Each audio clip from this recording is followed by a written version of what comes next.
What is crack-a-lack-and interwebs? This is Captain McQuack, and welcome back. Thank you guys for tuning in. Today, we are going to be taking a look at a video that I made in a game called Star Citizen. Now, I made this video a few years ago before I knew about recording software and editing, etc., etc. In Star Citizen, you have a lot of options in terms of gameplay and what you want to do. My favorite thing, there's so many things to do in this game, and yet I still just choose to race spaceships. It's just a lot of fun for me. I like to think that I'm somewhat skilled in a racing spaceship. Anyway, without further ado, let's get straight into this. Now, this is the Mustang Gamma. There's a lot of versions of this ship, but this is the racing variant. They're actually reworking this ship right now. I actually pledged for a faster ship called the Razor a while back. I didn't even get a chance to race it because I traded it in, and I kind of feel bad about that. It is what it is. Deptford Link is the hardest track that there is in the game, and it's really impressive. The creativity that goes into the construction of these tracks is astounding. It's so beautiful too. Now here is just a clip. I just wanted to show a little trick. Now I'm racing the Gamma. The Gamma's not the fastest ship in the game, but you'll probably crap your pants here because that's a hard move to make. The Gamma's not the fastest ship in the game, but it's had very high fuel reserves.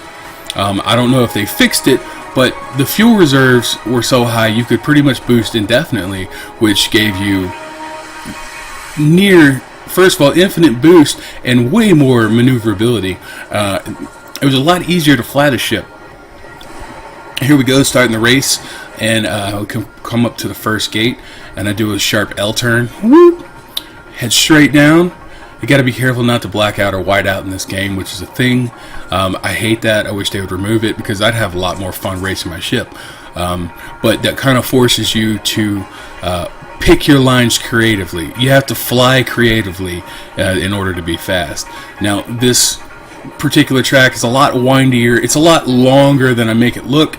I'm just picking all these shortcuts, and I think that I was probably among the first to use those shortcuts. And I know that sounds pretentious, anybody who's playing Star Citizen, but I don't know. That's all I did when I started playing this game, was racing.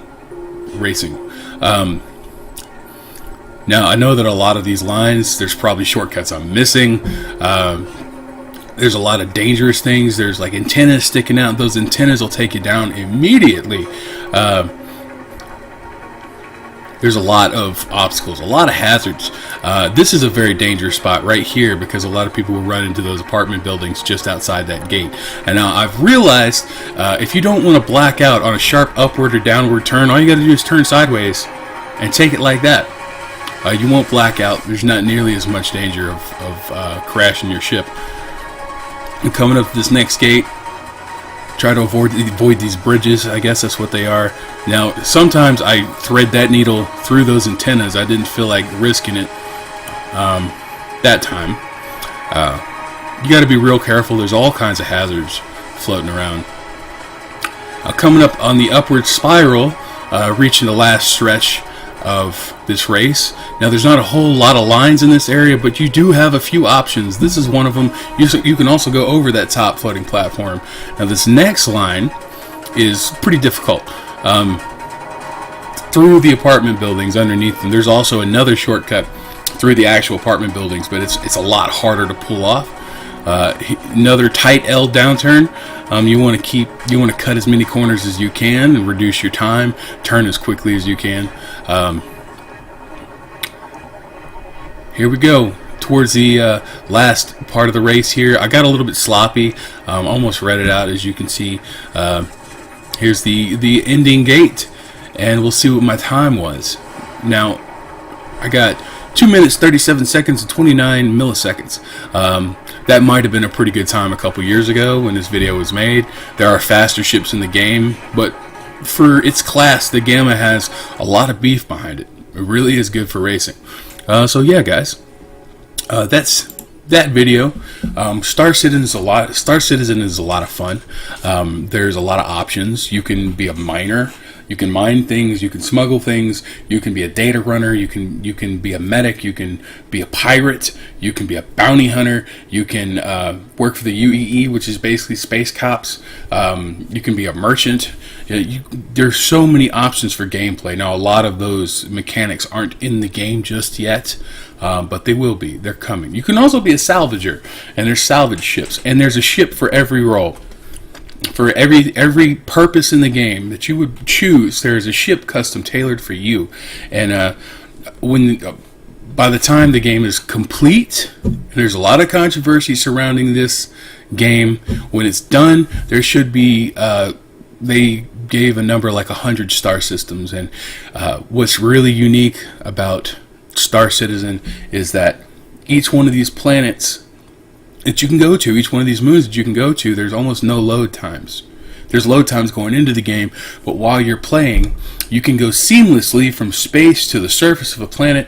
You're not going to have to go through a load screen to get down to the planet itself. You just start out on a space station out in space, Port Olisar, jump into your ship, take off, head towards that moon, fly through the atmosphere, land down on the planet, and do your business, do whatever it is you want to do.